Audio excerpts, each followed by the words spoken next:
wondering. You stand before the goddess statues, Jula, Althena, and Vernus.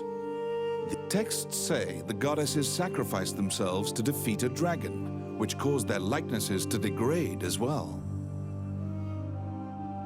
Althena, the one in the center, is the goddess of compassion, battle, and odyssey, making her popular with adventurers. If your party falls during your adventure, a prayer to Althena and a tithing of your money will resurrect the party. If you are repeatedly depending on her grace, the amount you must offer for her services will continually increase. A giant man in armor finishes his prayers and turns around. His pensive expression quickly turns fierce as he sees you. He tells you that he was praying because he has sent many friends to look for the king, but they haven't found the slightest clue. When you ask to help, Samuel just nods and hands you a request form. It's the same request the temple gave you. In a remote region, marriageable girls are disappearing one by one. The catacombs are believed to be linked somehow.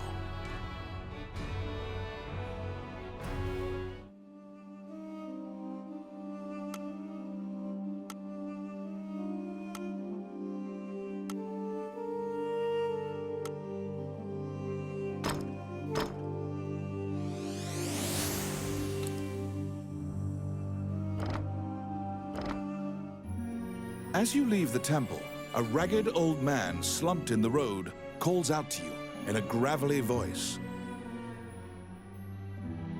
His raspy voice makes it difficult for you to discern if he's even speaking your language.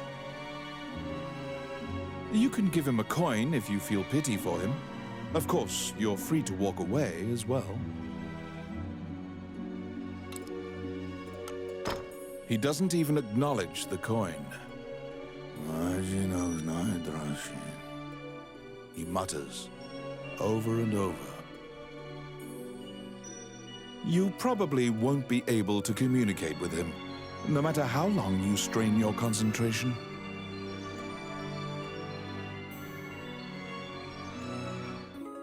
To solve the mystery of the disappearances, you head to the catacombs, where the villagers fear to tread.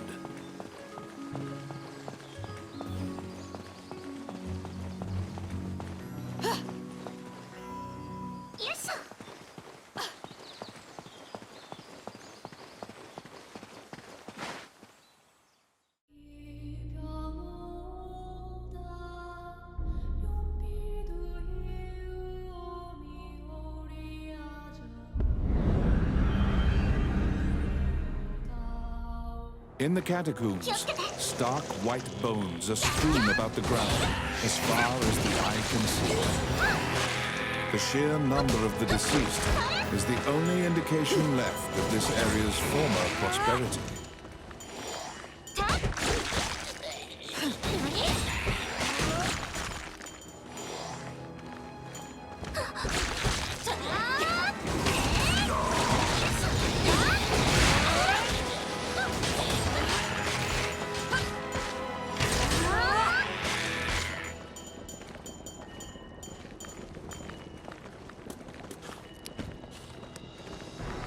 I got it. Oh, yeah. Oh, my.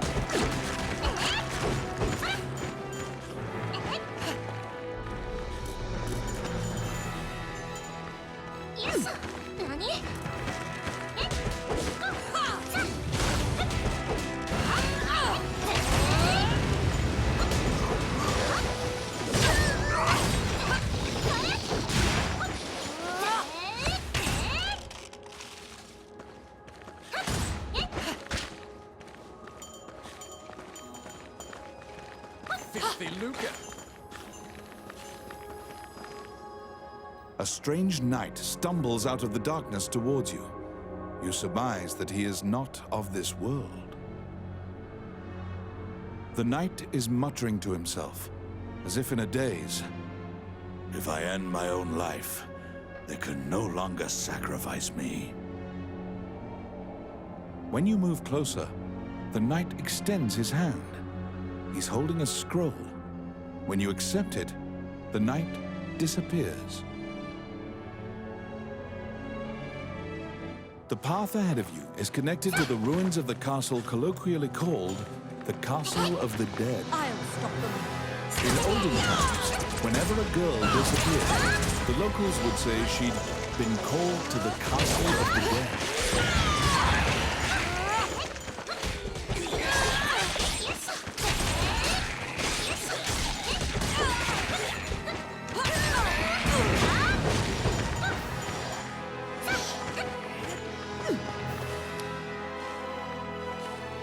Let's see.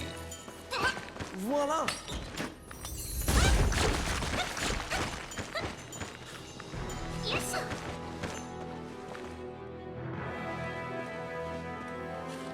Because ghosts are incorporeal, they are completely immune to physical attacks.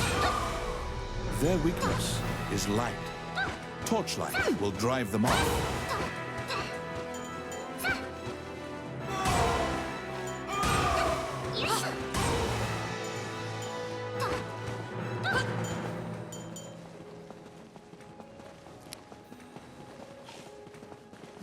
I got it.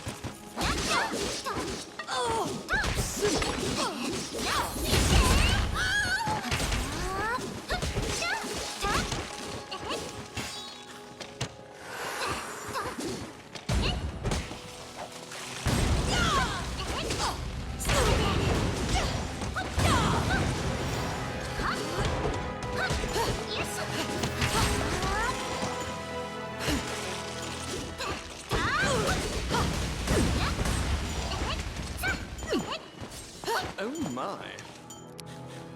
Oh yes. Voila!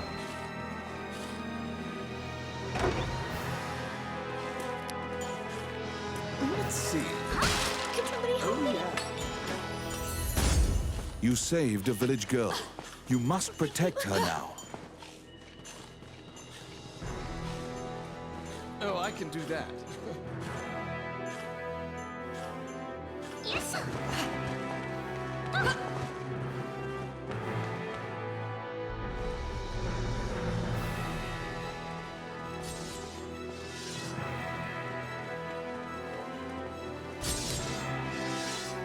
It's my turn. Done.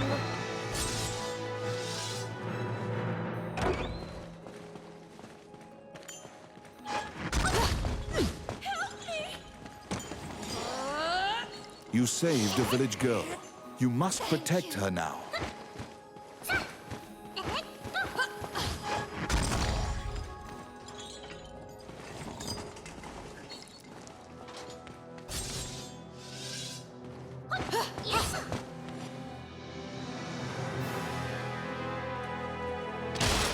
They're here.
I got it. Voila!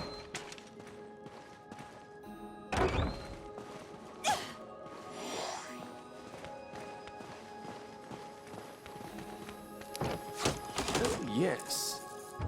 Oh, yeah.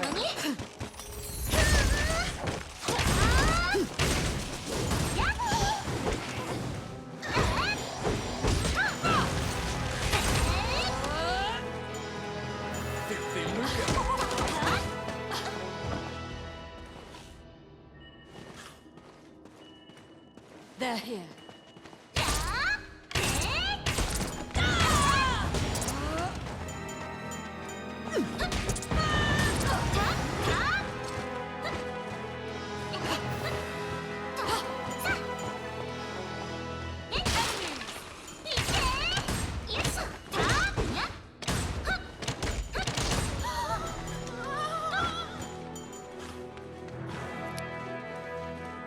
Outstanding. Let's see. Simple. Oh, I can do that. It's my turn. Voila!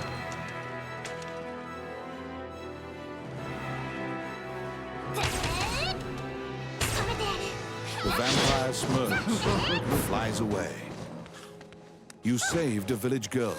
You must protect her now.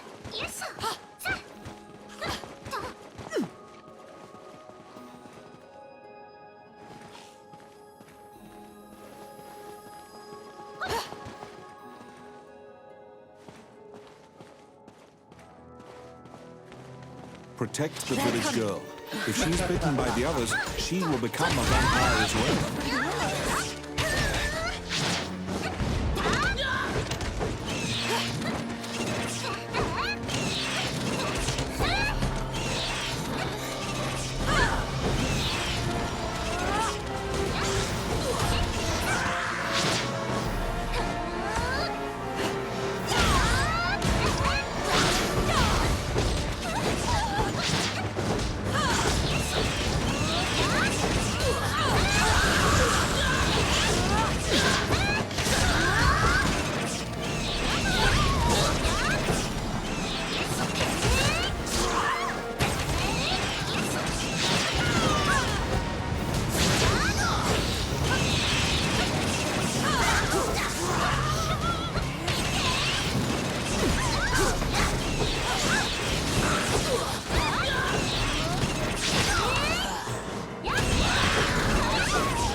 The kidnapped girls had been turned. They are now vampires, attacking other people. You utter a silent prayer, hoping that you have slain the last vampire, and leave the ruins.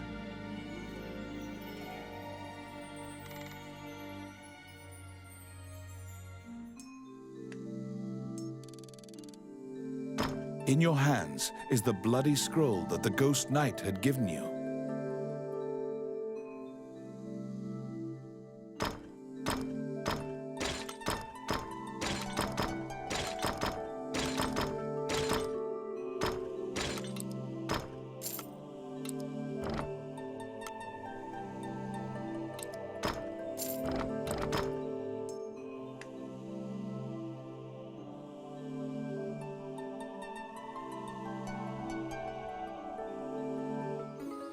You have unraveled the mystery of the village girls' disappearances. Obtain your reward at the guild.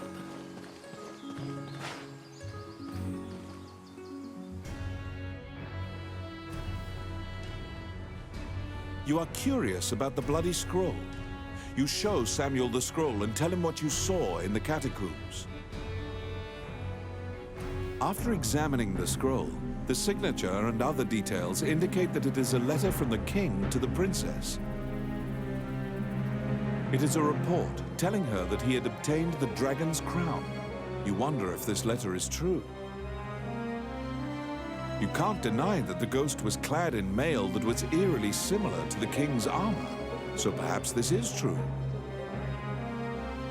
The king's death will profoundly affect the kingdom and neighboring lands. Samuel orders you to report it to the castle. Back again, eh? Stop right there! Immediately, you are overwhelmed by guards and thrown into the castle jail, charged for a crime you did not commit. This is a common fate for people who hold a royal secret. You are being removed from the drama at the castle. After a few days, the cell door opens. Once your eyes grow reacclimated to light, you see Count Dean standing before you. He unshackles your ankles and explains the situation to you. The Prime Minister had been jailing all of Dean's allies. As expected, Gustav was working for Bolga. He used a magical necklace to control the princess and influence Heidland. Once Dean got Princess Vivian to safety and confronted the Prime Minister, Gustav fled with a ship full of treasure.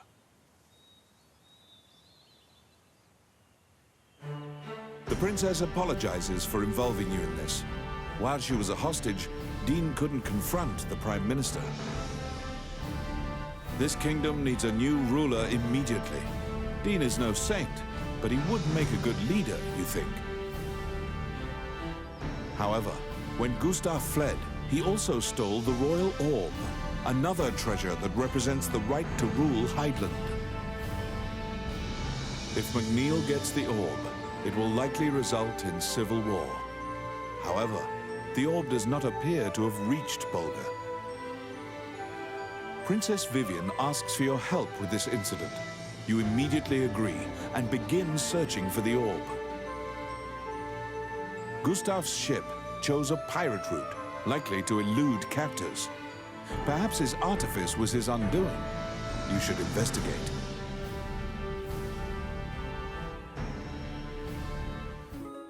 To get the orb back, you travel to Ghost Ship Cove, a known pirate hideout.